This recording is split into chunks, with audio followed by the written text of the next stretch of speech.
Welcome to the Leo. Jaganmohan Reddy పరిస్థితి దినదినగాండం నూరేళ్ల ఆయుష్లాగా మారింది. ఇప్పటివరకు ప్రతిపక్షాల నుంచే జగన్మోహన్ రెడ్డికి ప్రమాదం అనుకుంటే అంతకు మించిన ప్రమాదం సొంతగా రక్తం పంచుకు పుట్టినటువంటి చెల్లెలు షర్మిల రూపంలో అయితే జగన్మోహన్ రెడ్డికి ఏర్పడింది. అయితే ఇక్కడ విచిత్రం ఏంటంటే సరిగ్గా 5 ఏళ్ల క్రితం సుమారుగా ఇదే సమయంలో షర్మిల రాష్ట్రం మొత్తం కూడా పర్యటన చేసి మా అన్నకు ఓటేయండి రాజన్న రాజ్యం వస్తుంది, ఒక్కసారి మా అన్నను నమ్మండి అని చెప్పి చంద్రబాబు నాయుడు నమ్మొద్దని చెప్పి షర్మిల ఊరు వాడ తిరిగి ప్రచారం చేసింది సరిగ్గా ఇదే సమయంలో. ఇప్పుడు మళ్ళీ 5 ఏళ్ల తరువాత సరిగ్గా ఇదే సమయంలో మళ్ళీ షర్మిల ప్రచారానికి వెళ్ళింది. అయితే ఈసారి ఏం ప్రచారం చేస్తుంది?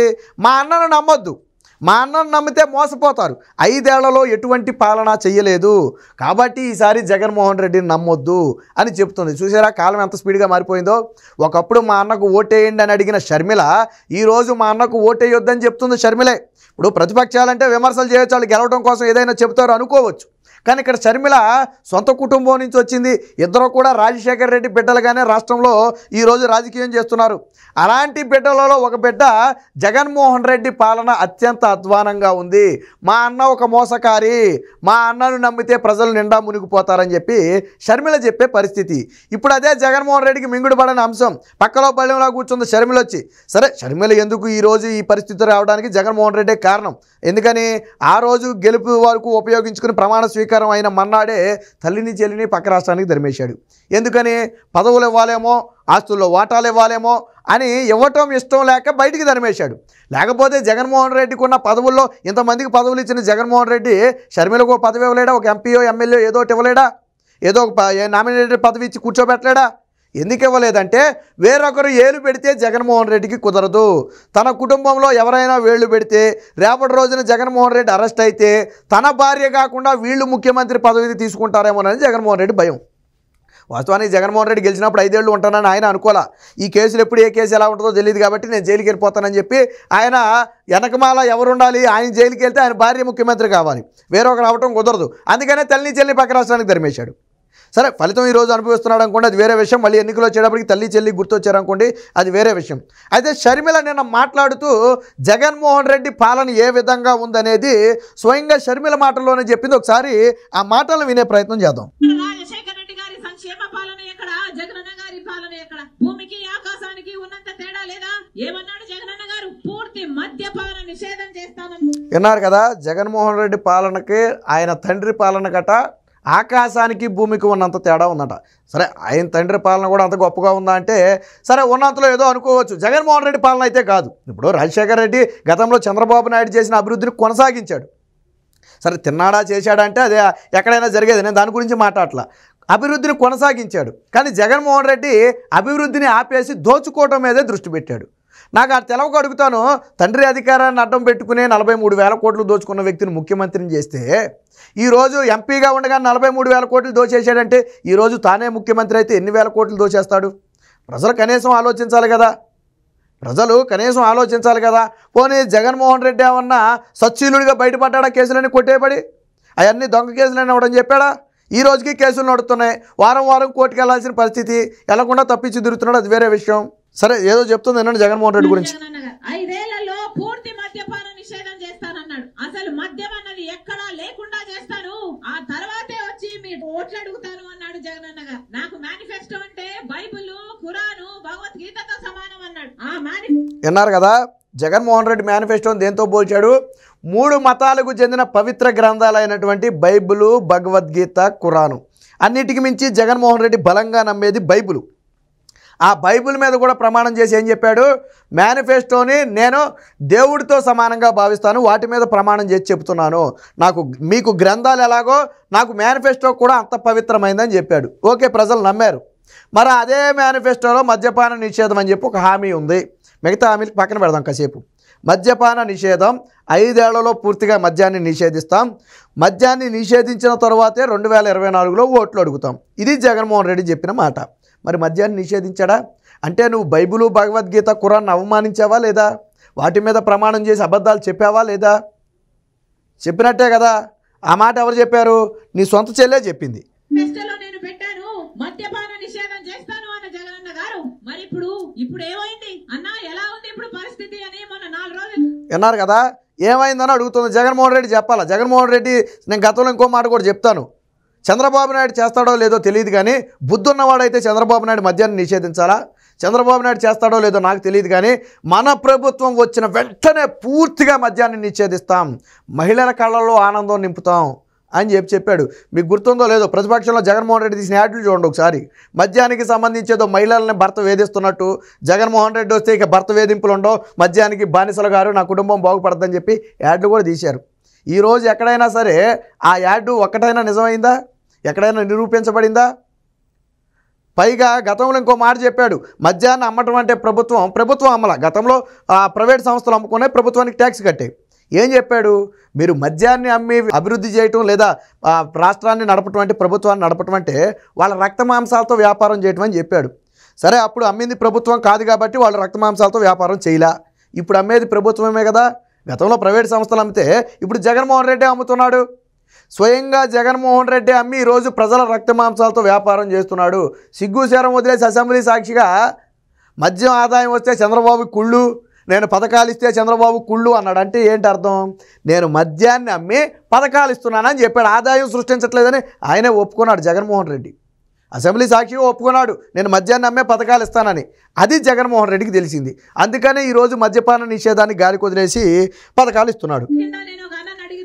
ఏమి మద్యపాన నిషేధం అమ్మా, ఇప్పుడు సర్కారే మద్యం అమ్ముతుంది, అది కూడా సర్కారు ఏది అమ్ముతే అదే కొనాలి అన్నాడు. అదేంటన్నా అంటే ఇప్పుడు కొనాల్సింది వేరే వేరే బ్రాండ్లు ఏం దొరకవమ్మా, ఏదో బూమ్ బూమ్ అంట, స్పెషల్ స్టేటస్ అట, ఇవే విన్నారు కదా. జగన్మోహన్ రెడ్డి పాలనలో దొరికే మద్యం పేర్లు అన్నారు కదా, బూమ్ బూము, స్పెషల్ స్టేటస్. ఎలాగా నరేంద్ర మోదీ మెడల్ వంచి స్పెషల్ స్టేటస్ తేలాడు కాబట్టి మద్యం రూపంలోనైనా రాష్ట్రానికి స్పెషల్ స్టేటస్ అయితే తీసుకురావడం జరిగింది. అందుకు మెచ్చుకోవాలి, ఎందుకంటే అది రాకపోయినా కనీసం ఇదైనా వచ్చిందని. ఇక రాష్ట్రంలో దొరికే మద్యం ఎంత కల్తీ మద్యం అంటే, గతంలో Rakesh master boom boom beer దాకా ఏమైపోయాడండి. Rakesh master boom boom beer దాకా ఏమైపోయాడు, ఆయన తాగుతూ లైవ్లో చెప్పాడు, ఇది తాగుతుంటే ఏంటో నాకు పిచ్చపిచ్చకుంది, నా తల తిరిగేస్తుంది, ఇదేం మందులో బాబు అని చెప్పాడు కదా. తర్వాత ఏమైపోయాడో మనం చూసాం.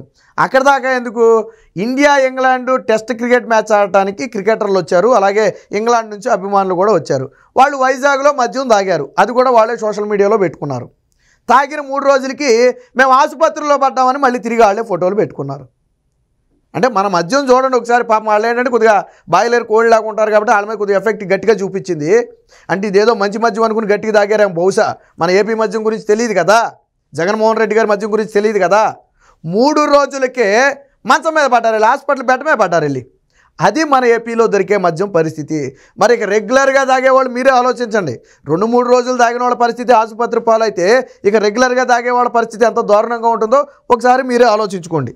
దొరుకుతాయి తల్లి అన్నాడు. ఈ రోజు ప్రత్యేక హోదా తేవడం కథ ఏమో గానీ స్పెషల్ స్టేటస్ అని మందుబాటలు అయితే వచ్చింది. విన్నారు కదా, ఆ రోజు ఎవరైతే మా అన్నకు ఓటేయండి ప్రత్యేక హోదా వస్తుంది, మా అన్నకు ఓటేయండి రాష్ట్రం అభివృద్ధి చెందుతుంది, మా అన్నకు ఓటేయండి సంక్షేమ పాలన వస్తుందని చెప్పారో వాళ్ళే ఈరోజు మా అన్నకు ఓటేయొద్దు సంక్షేమ పాలన రాదు, మా అన్నకు ఓటేయొద్దు స్పెషల్ స్టేటస్ రాదని చెప్పాల్సిన పరిస్థితి. ఆ రోజు ఊరు వాడా తిరిగి షర్మిల అడిగింది, స్పెషల్ స్టేటస్ మెడల్ వంచి మా అన్న తీసుకొస్తాడని చెప్పింది. జగన్మోహన్ రెడ్డి కూడా మోడీ మెడల్ వంచుతానన్నాడు. ఈరోజు రాష్ట్రానికి స్పెషల్ స్టేటస్ తీసుకురాలాక, మోడీ మెడల్ వంచలాక ఇదిగో మద్యం బాటిల్ అయితే తీసుకొచ్చాడు. అది కూడా సొంత చెల్లెలే చెప్పింది, నేనుగా చెప్పేది, సొంత చెల్లెలే చెప్పింది. ఆ రోజు ఓటేయమని ఎవరైతే అడిగారో ఈ రోజు ఓటేయటం వల్ల జరిగిన నష్టాన్ని వాళ్లే వివరిస్తున్నారు. విచిత్రం ఏంటంటే వాళ్లే వివరిస్తున్నారు. ఇంకేం వివరిస్తుంది రండి ఒకసారి.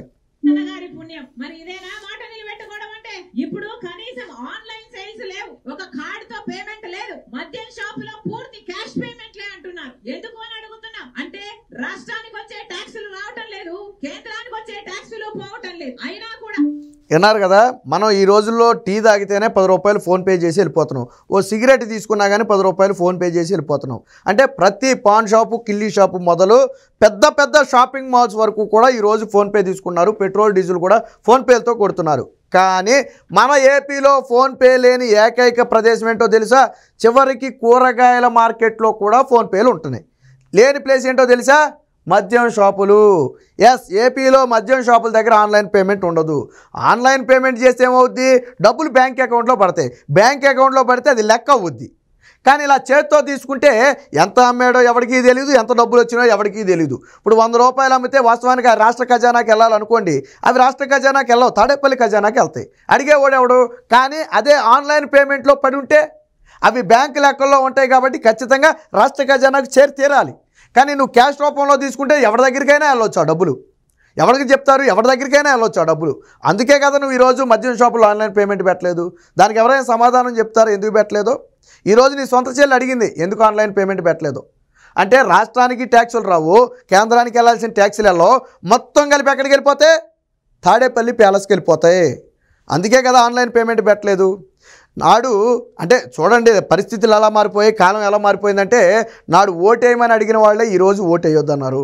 ఇక సొంత కుటుంబంలోని మనుషులే మా అన్నను నమ్మొద్దు, మా అన్నకు ఓటేయొద్దు, మా అన్న ఒక మోసగారి, మా అన్న ఒక అబద్ధాలు చెప్తాడు, మా అన్నకు పరిపాలన చేత కాదని చెప్పి సొంత కుటుంబంలో జగన్మోహన్ రెడ్డితో సమానంగా రక్తం పంచుకు పుట్టిన చెల్లెలు షర్మిల చెప్పాక కూడా ప్రజలు మేము నమ్ముతాం, మేము ఓటేస్తాం, మా కర్మ ఎలా కాలిపోయినా పర్వాలేదు, ఇప్పటికి 20 ఏళ్ళు వెనక్కి వెళ్ళిపోయాం, ఇంకా వెళ్ళిపోయినా మాకు పర్వాలేదు, మా పిల్లలకు ఉద్యోగాలు రాకపోయినా పర్వాలేదు, మాకు రాజధాని లేకపోయినా పర్వాలేదు, ఆయన ఇచ్చే 10 రూపాయలతోనే మేము బ్రతుకుతాం, ఆయన వేసే సంక్షేమ పథకాలు ఉంటే మాకు చాలు, మా కాళ్ళ మీద మేము నిలబడక్కర్లేదు, మా పిల్లల భవిష్యత్తు బాగుపడక్కర్లేదు అని అనుకుంటే మీరు మళ్ళీ జగన్మోహన్ రెడ్డికి ఓటేయండి. సాధారణంగా 2 దారులు ఉంటాయి మనకి, ఒకటి బాగుపడదామని, రెండోది నాశనం అయిపోదామని. సరే ఒకసారి జరిగితే అది తెలియక చేసిన తప్పు, కానీ పదే పదే అది తెలిసిన తరువాత కూడా తప్పు చేసి ఇచ్చే మద్యం బాటిల్కో లేదా 500-1000 రూపాయల డబ్బులకో కక్కుర్తుబడి నీ ఓటును కానీ అమ్ముకుంటే రాష్ట్రం అధోగతి పాలవుతుంది. ఈరోజు ప్రతిపక్షాలు చెప్పడం కాదు, స్వయంగా సొంత కుటుంబంలోనే మనుషులే జగన్మోహన్ రెడ్డి ఎంత మోసకారి, ఎంత నమ్మక ద్రోహి అనేది సొంత కుటుంబంలో మనుషులే చెప్తున్నారు. అయినా మేము నమ్మమా, మా కర్మ ఇలాగే కాలిపోద్దంటే దానికి ఎవరూ బాధ్యులు కాదు. ఉన్న విషయాలు చెప్పడం వరకే మా బాధ్యత. ఆ తర్వాత ఆలోచించి విజ్ఞతతో ఓటేసి ఎవరు కావాలో ఎన్నుకోవడం అనేది మీ బాధ్యత. కాబట్టి జరిగిన నష్టం ఎలాగా జరిగిపోయింది, ఎప్పటికైనా ఆలోచించి వచ్చే ఎన్నికల్లో ఓటు వేయండి.